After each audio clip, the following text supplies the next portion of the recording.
Welcome back to the Titan Talk podcast, as we are now on episode 13.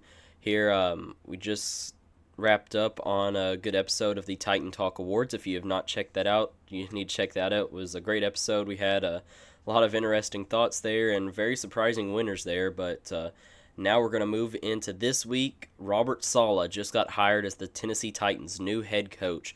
As we're going to give our opinions on that. This whole episode will have something to do with the new head coach, give something kind of new and fresh to go in on this episode. So we're going to dive into that right now, and don't forget to like and subscribe, and we're going to start the episode right now.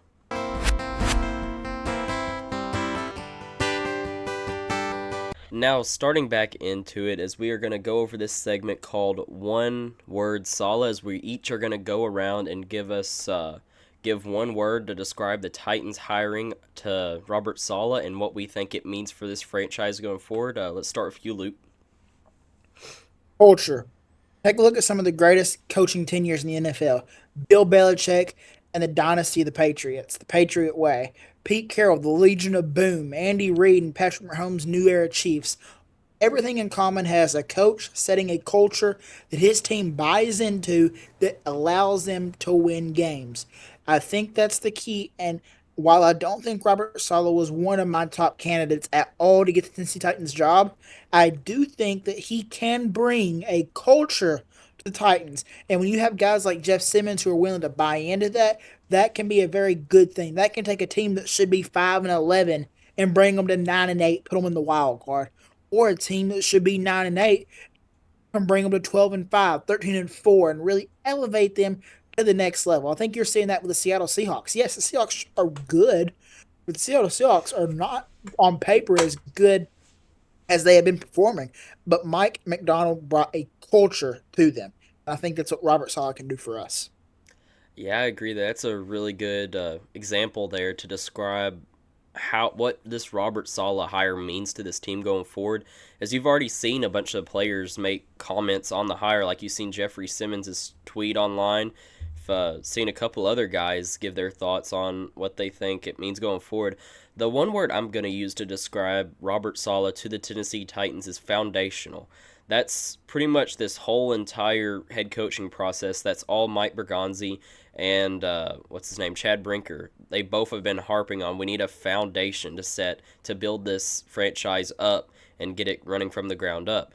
And they said we're setting a foundation that we can build on to build this franchise up, to build it into possibly a dynasty. I think that's exactly what they did with this hire. We got a foundation set. Now we just need to start building, We got a great foundational set of players with Cam Ward, Jeffrey Simmons, Chimere Dike, and Gunnar Helm, Chigakonko if he stays, and just tons of great young guys around the team. And it just now needs to know if we can build around it with the most cap space in the league going forward, if we can sign the right guys, make the right moves, and draft the right guys headed forward in this draft. I'm excited to see what we do with this number 4 pick going forward. We got a new stadium next year, but my one word to describe Robert Saleh is foundational. What about you, Owen? I think my one word to describe Saleh is going to be interesting. I think that it is going to be a really good fit for Nashville having Saleh here with his controversial ways, and also I'm not a fan of them getting a defensive-minded head coach, but I think that Simmons is going to do really good, and hopefully he can fix this defense. And while he's doing that, hopefully he can do something with Cam Ward and actually utilize him. And I think it's going to be interesting how he does that moving forward and seeing if he can turn this team around. Yeah, I agree. I mean, it's going to be real interesting to see how far he changes his defense going forward because, the secondary was awful this year.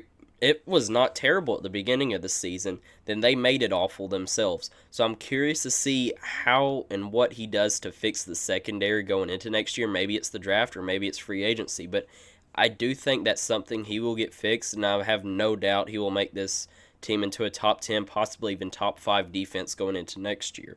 But now we're going to move into our next segment where we are going to each give a statement and see if we agree with it or we disagree with it, and we're going to go around and do that right now. All right, now diving back into it, we're each are going to give one statement, and we each are going to have 30 seconds to pretty much convince the other two guys on if we agree or disagree with their statement. And I'm going to go first. Let me pull up a timer right now for 30 seconds. So my statement here is that I think Robert Saleh will make the Tennessee Titans defense into a top 5 defense in the league next year. You've seen him do it with the Jets. You've seen him do it for the 49ers. He's really made himself a name over there for the 49ers, and it's really surprising on how such of a bad team the Jets are. He still made them into a top 5 defense, so a bunch of nobodies. Just imagine what that can do with the Tennessee Titans team going forward with Jeffrey Simmons and all the other young pieces around. Okay, the 30 seconds is up. I'll start off by saying I disagree. I think top 15 will be generous. Listen, I understand he's one of the best stunt callers. What he did with San Francisco was nothing short of a miracle. Could he have another trick in the hat? Maybe so. But our secondary is so filled with just no name guys who aren't good at football. It's really not about the X's and O's, it's about the Jimmy and the Joes. And I just don't think he has the weapons in the secondary to be able to do it. Yeah, and I'm also going to agree with Luke and disagree with Nate. And I feel like he won't be able to do that. He might make it a top 10 defense, but I think top 5 is a little ambitious with the pieces that the Titans do have right now. Maybe they'll prove us wrong and draft really good or make some moves in the offseason, but as of right now, I think they will be a top 10 defense. You also got to remember free agency coming up with. I've seen a post today. Kevin Byard's wanting out of Chicago. His contract's expiring. Wouldn't be the biggest hater if we bring him back. Top safety in the league last season. Great building piece to build off of there for young guys, but we're gonna see where that goes. Let's start off with you, Luke, and you going next. My first take is Robert Saleh is going to be detrimental to the Tennessee Titans quarterback Cam Ward. Take a look at his history with quarterbacks. First of all, he had Sam Darnold for 1 year. Just absolutely horrible the way Robert Saleh and Sam Darnold got along. So Sam Darnold left town. Now look, he's in the NFC Championship. Next up was Zach Wilson. Zach Wilson, now I'll be credit, was never good, but Saleh sure didn't help that, and he didn't get the right guys to build around him. And the third one, a guy who you couldn't ruin, but somehow Saleh did, Aaron Rodgers. Aaron Rodgers looked good this season, but he couldn't do it with Robert Saleh whenever Aaron Rodgers had Devontae Adams and Garrett Wilson. I'm not confident in Robert Saleh's abilities to lead Cam Ward. 30 seconds just went up. I'm going to say I disagree, honestly, because, Zach Wilson, yes, sure, Zach Wilson and Sam Darnold are a lot not alike, Sam Darnold, you've seen him be able to reach his highs, possibly, but you also have to think, when he gets to the playoffs, he just forgets how to play football. You've seen it with the Vikings in the past, the couple of years he made it in the playoffs. Sure, you can give him a bypass this week as, they were going up pretty much against second-string offense and defense with the 49ers there. Home field advantage, all those guys were pumped, and he was just making passes to wide-open guys. So I don't think you can really pretty much say he's pretty much past that postseason curse that he has going on. We'll see if he can beat the Rams in a great secondary there, but I don't think he will ruin Cam Ward. I think if he gets the right offensive coordinator, brings the right guy in, possibly Brian Daboll, I think we're looking at a pretty good year 2 jump for Cam Ward. I'm going to agree with Luke. I think that he will not be able to utilize Cam Ward to the full extent. Cam Ward came from a defensive-minded coach, and now he's going to have another one as a defensive-minded head coach. I think that is going to be a mistake, and I feel like they should have gone offensive, but I do feel like their defense is going to make up for it. But on the fact that Luke was saying he's going to negatively impact Cam Ward, I think that is correct. I think that my take is going to be that Saleh is going to have a very rough first run with the Titans, and I think that he's going to be figuring out this team. He's going to do good defensively, but I think his offense is really going to struggle no matter who they hire, and they are going to be carried by Simmons this season. I disagree. I don't think Robert Saleh is one of those guys that you're ever going to have one of those crash out seasons horrible with now. Now that he's learned from his mistakes, he's inheriting not a horrible roster once we get all those signings in, hopefully, offensively and defensively.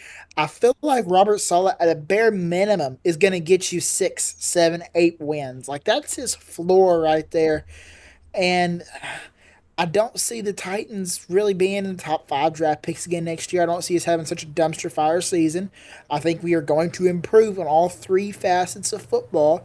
I think that's going to be partly due to Robert Saleh. I'm just looking forward to see who the guys he brings in. Yeah, I agree with Luke here. I don't think it's gonna hurt anything on the team or disimprove it. I think, yeah, he will make the defense. I think the team will be a lot better next year. Possibly even playoffs, knock on wood, but we'll have to wait and see on that. Depends on who he brings in on the offensive side of the ball. I think defensively will be amazing. We're just got to wait and see how we are on offense after we see the guys he brings in and see who the free agent hires that he makes throughout the league. All right, now starting it off with round two of the statements, I'm going to say that players are going to want to come to Tennessee now because of Saleh. I mean, you've seen guys like Jawan Jennings, his contract's expiring in San Francisco. He's obviously spent time with Robert Saleh. Sure, he might have not have been on the same side of the ball, but he's at least familiar with him. And other guys like I've seen, there's another guy on defense that he's known really well. And if Fred Warner becomes available, he might possibly want to come to Nashville. And my time is up. So, what do y'all think on that? Robert Saleh definitely has the reputation as a player's coach for the positive. I think for the Tennessee Titans, they have the most cap room, obviously. So I think it's good that he has that reputation as a player's coach. I think a lot of defensive players are gonna want to come play for Robert Saleh because, face it, he's always had a good defense wherever he goes. Look how bad the Jets' defense is without him. You know, they didn't record a single interception.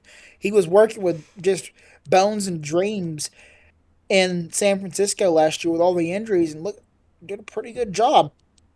So I agree with that take actually. I do think players are going to want to come play for Robert Saleh. Yeah, I'm also going to agree with that take. I think that him coming to Nashville is a glimmer of hope for this team, and I think that after the Callahan era, players are going to be anxious to jump on this team and see where Saleh can take it from here. And I think that the Titans are going to make a lot of moves in the offseason. I think this year's game against the Jags are going to be the most fun to watch with his relationship with their head coach and how in the past they have gotten pretty physical and just how this season was against that team with their punter doing what he did and Nate made his voice very known about how he feels about him. And I think that it's going to all wrap together. And with the Nashville energy, it's going to be probably the best games to watch are against the Jags this year. I'm going to agree with the fact that the Jacksonville Jaguars games are going to be absolute peak cinema this year for the Tennessee Titans. I agree with you that those are probably the games that I'm looking forward to the most at this point. Coming in not only with the Salah Cohen drama, but everything with Logan Cook. And I just, man, I can't stand the Jaguars. So I love any Titans Jags game. I don't know that it's going to be as high drama as we're anticipating. I feel like Liam Cohen's going to cool down in his second year as a head coach and stuff like that. But yeah, I'm absolutely looking forward to those games. Me too. I'm going to agree with you, Evan. I think that's going to really build a rivalry in the AFC South. As you know, in the NFC North, you've seen Ben Johnson with the Bears and Matt LaFleur with the Packers. They've started a rivalry going there. Or it's been going, but kind of reignited it to heights that it hasn't seen in a while. Robert Saleh and Liam Cohen will reignite a rivalry between Tennessee and Jacksonville. You know, you've seen Liam Cohen in the post game scruffle they've had with the 49ers and Jags.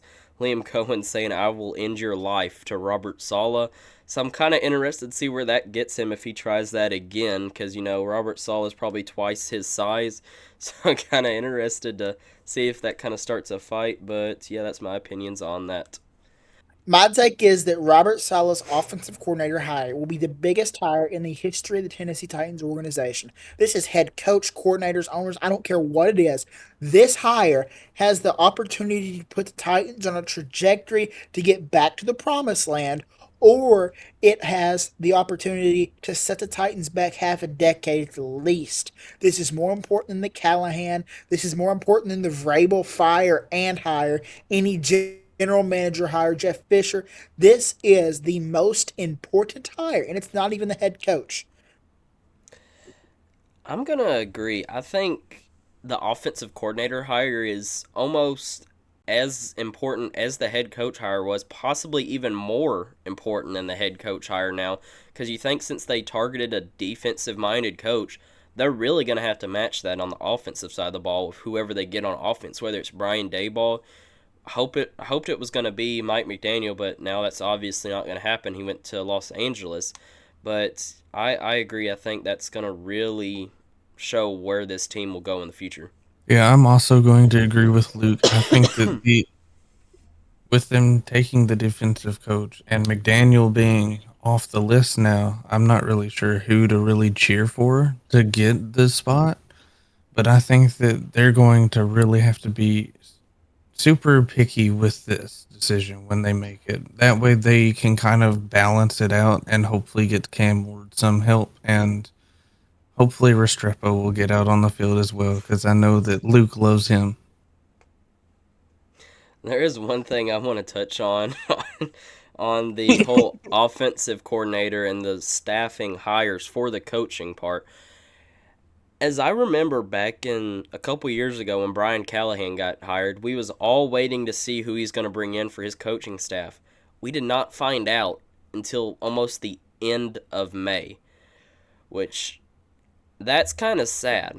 I mean, if you're waiting that long to bring in guys to your facility, that's just a disaster waiting to happen. If we're wanting to get a Cam Ward a good offensive coordinator, we're going to have to get him this month, possibly even next month. We have to get this rolling so we can get a good fit for Cam Ward going forward. I couldn't agree more. I think we have to land one of the three following guys: Brian Dayball, Arthur Smith, or Cliff Kingsbury. We have to land one of those three, no exceptions whatsoever. I agree. I mean, the offensive coordinator job, it's going to be real important. As now we're going to move into our next segment of the Titan Talk podcast. So we're going to give our predictions for two of the three final games of the 2025-2026 NFL season, as we got the AFC and the NFC Championship games coming up this Sunday, as we're going to give our thoughts, who we think's going to win, who we think's going to be eliminated. We're going to get started with that right now.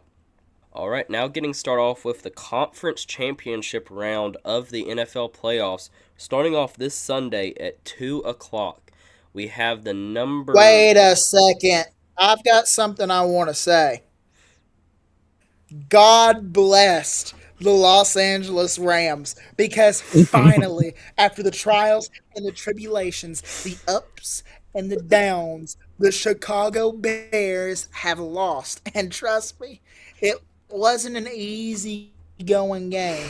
When Caleb Williams made that miraculous pass, I was in honest shock and disbelief, a point of despair. Matthew Stafford and the Rams got the job done. And like it was always intended to, I got my pick right. Well, No, I think Luke did some black magic to get those that miracle of a win. that was insane. I remember watching that throw, and I could not believe my eyes. I thought he was going to pull a Will Levis, because you've seen him run 40 yards behind the line of scrimmage. I thought he was just going to flick it off to the side, and there was going to be a pick six. But no, I don't know what happened, but that was insane, as I think the Bears are really going on the upside here. They got eliminated, but they could possibly make it back to the division round, possibly even further. But now we're going to move into our predictions. Sunday at 2 o'clock, we have the number 2 seed New England Patriots traveling to the Bo Nix less Denver Broncos and the number one seed. Who do you think's gonna win this one, Luke? I hate the Patriots. I really can't stand them. That's just a personal view aside. I picked against them pretty much this whole entire time during the playoffs. And I've been calling them frauds all season because their schedule. However, they have just beaten the Chargers defense, which is really good. They've beaten the Texans defense, which is really good. Now, granted, either one of their offensive performances look good, but if they can somehow survive against the Broncos, I think that would truly be incredible. I'm honestly quite surprised the Broncos haven't tried to go sign one of those veteran quarterbacks to see if they can get someone else besides Jarrett Stidham. But it looks like they're rocking with their guy. If there's anyone that could prepare a backup quarterback to take on this responsibility, it would be Sean Payton. So I think this game's going to be a lot closer than people give it credit for. But I got to go with the Patriots. Yeah, I was honestly really shocked they didn't hire somebody. I mean, I seen that they signed what's his name, Ben DiNucci or whatever his name is. He played for the UFL a couple seasons ago, but that's not a big name. I would really have loved to see Ryan Tannehill get a call here and Mhm. shine here because I think he still has what it takes. That would be just glorious to see him eliminate Mike Vrabel in the playoffs. That'd be a full circle moment, but sad that didn't get to happen. But honestly, my pick might shock a lot of people. I'm going to go with the Denver Broncos. I think they get the job done, and Jarrett Stidham will lead the Denver Broncos to the Super Bowl. I think just based off of watching the Patriots Texans last week, the Patriots offense looked pitiful out there. They had tons of fumbles, and granted, the Texans did too, but the Patriots are the one playing this week, and they're also playing a top two defense in the league with the Broncos. That's going to be a nightmare for Drake May, and he's going to have to play in Denver, one of the biggest stadiums in the NFL. I think he might have the same amount of turnovers, possibly even more, and I think just the Denver defense alone will control this game and take them into the Super Bowl. And kind of a spoiler alert, I think whoever wins in the NFC will blow the water out of whoever makes it on the AFC side, but I got the Broncos here. I think I'm also going to take the controversial pick, and I'm going to go with the Broncos this week. I mostly want them to win because of the story of Stidham and how he came from the Patriots. He was going to be Brady's replacement, and then they give up on him. And I want to see the comeback story of the year. He hasn't played all year, and then he comes and just destroys the Patriots because I think their defense can hold them off. And I think it's really going to show if Stidham has a future in the NFL in this game. I agree. I just want to touch on the fact how pitiful CJ Stroud looked this weekend. That was absolutely hilarious. Seeing him cause all those fumbles and what was it, 5 or 6 interceptions on the day. That was just crazy to see. And honestly, Davis Mills might be a better quarterback for them to start in that second half, but looked a little bit Will Levisy there, but I don't know. Yeah, that was horrible by CJ Stroud. I'll tell you a guy who's not been getting enough hate. Josh Allen. Turned the ball over 4 times when he had the opportunity to go down the field to statement drive to cement himself as one of the greats. He crumbled. He made bad decisions. He overthrew Dawson Knox, made a bad 50-50 throw in overtime in the playoffs with season on the line. People have been dogging CJ Stroud for the past 2 or 3 days, and understandably so, but we can't leave Josh Allen out of that conversation either. He was the reason the Buffalo Bills lost, I do Yeah, want to say, in CJ's my opinion. go ahead. Yeah, CJ Stroud definitely deserves the hate, especially after seeing how he has performed all year. But I think Josh Allen, this is probably one of the saddest fall offs that I have seen in a while because he has been a good quarterback for the past several years. And then he gets to the playoffs and he has to play some of the greatest players ever with like Mahomes and Lamar. And then this year, when there's none of them in the playoffs, he just crumbles. And I think it's just really sad to see it because he's a really cool guy and he played really good for years. I agree. I do want to say one thing though. I think that throw to around midfield, possibly, I think it was maybe a little bit past midfield that he had to Brandon Cooks. I think that was a catch. I think that should have been ruled a catch. I do not think that was an interception. You've seen that same exact play happen in the Bears and Rams later that night, and or that next day, and it was ruled the opposite way, which they ruled it a catch. So I think that should have, I think that should have stayed what it was with a catch, but I don't know. I disagree completely. I think that's a completely two different plays, honestly. I think the one in the Rams game, Devontae Adams came down with the ball, possessed the ball, survived the ground, and then it was tangled up, which gave the offense the possession. And that Brandon Cooks catch, Brandon Cooks caught the ball, came to the ground, bobbled it, which gave up possession because he never did survive the ground, as they say. So at that point, he did not have possession, and the defender ripped it out of his hands. I would disagree with that pretty fully, but I'm in shock that the Bills fired Sean McDermott. You know, guys want to know when the last time a coach was fired after taking his team past the wild card round into the divisional round? What's up? Mike Mularkey, the Tennessee Titans head coach.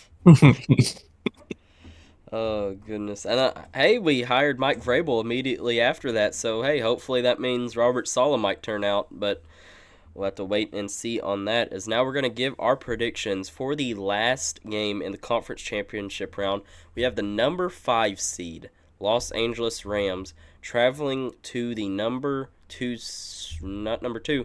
We have them traveling to the number 1 seed in the Seattle Seahawks in Seattle. Who do you have here, Luke? Nate, if the Seahawks win the Super Bowl, you got a flashback to me clowning you for saying the Seattle Seahawks are a top five team. But God Almighty, they are.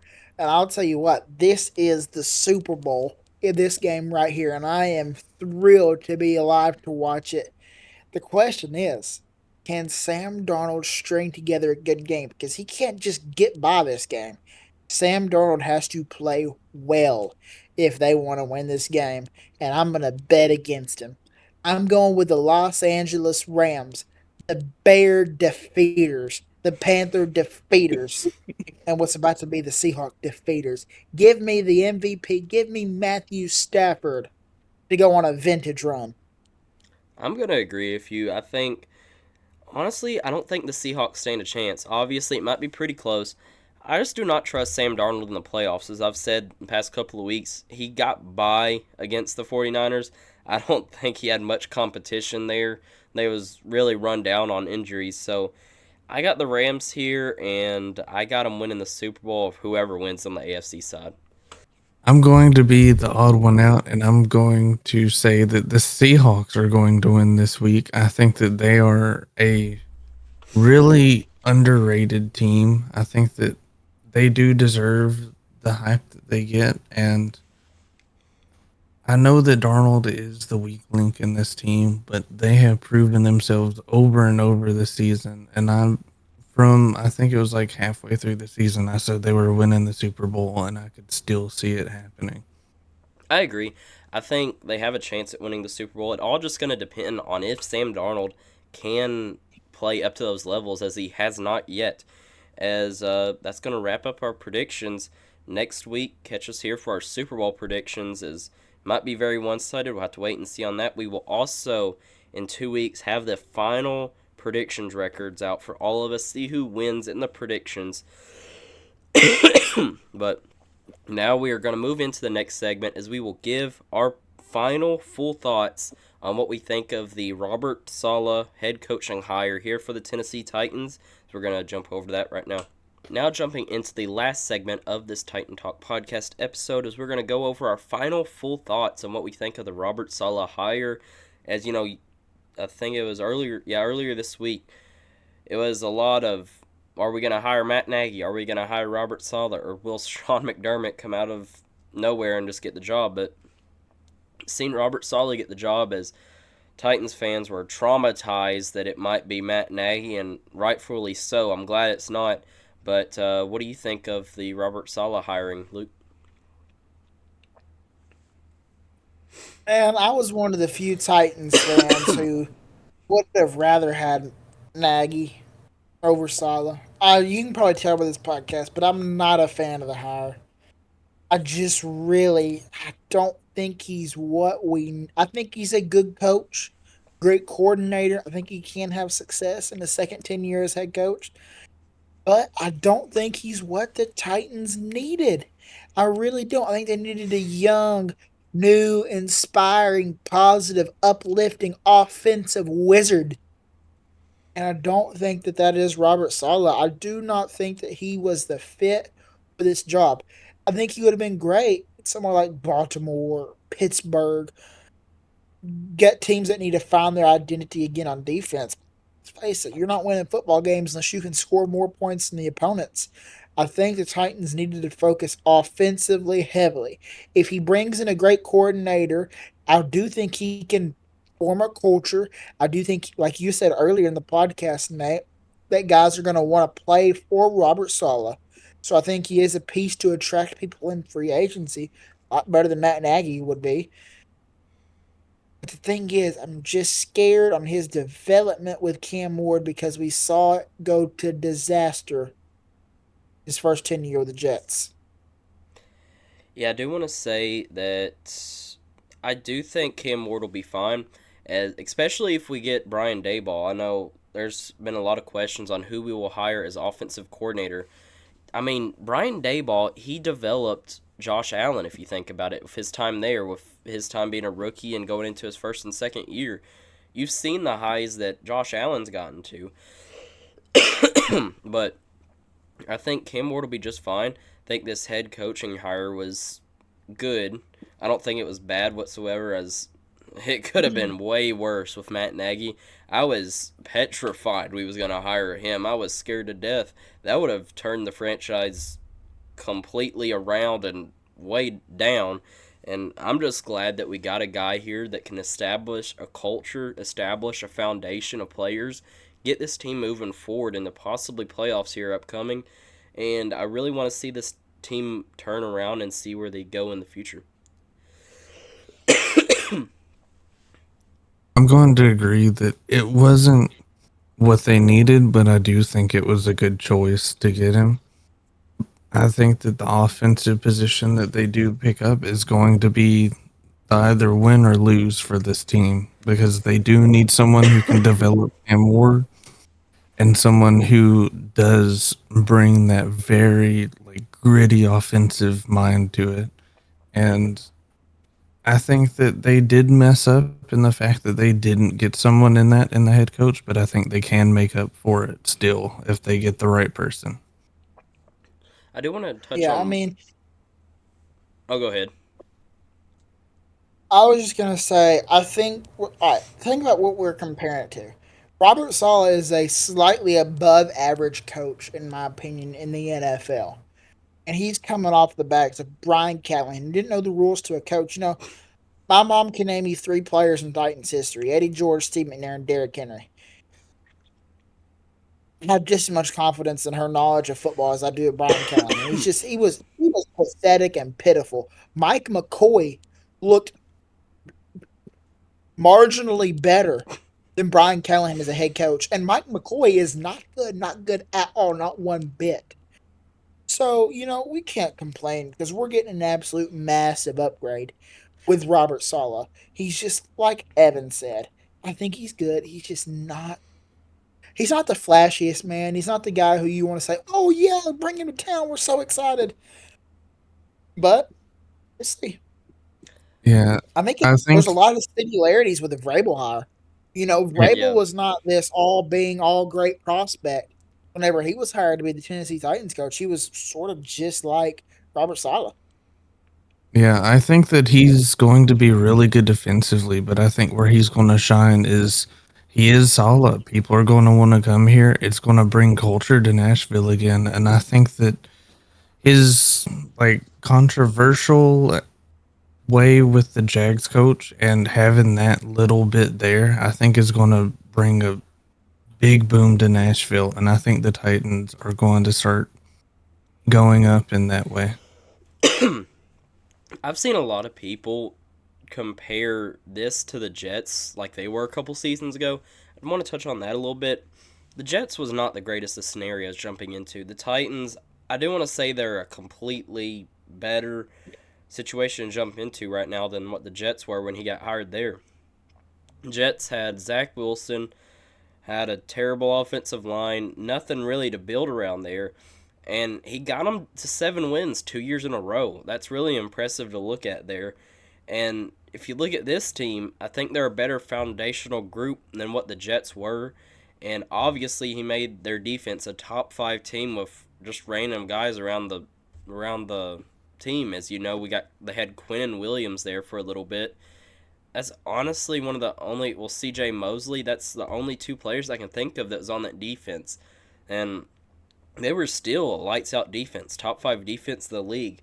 I think this defense will really make an impact on the league, and I think we have a shot at winning the division possibly if there's another Jaguars collapse, which I think's incoming because, Jaguars always fall down, whether it's 1 or 2 seasons. They always have that stinker year where they go 2-14.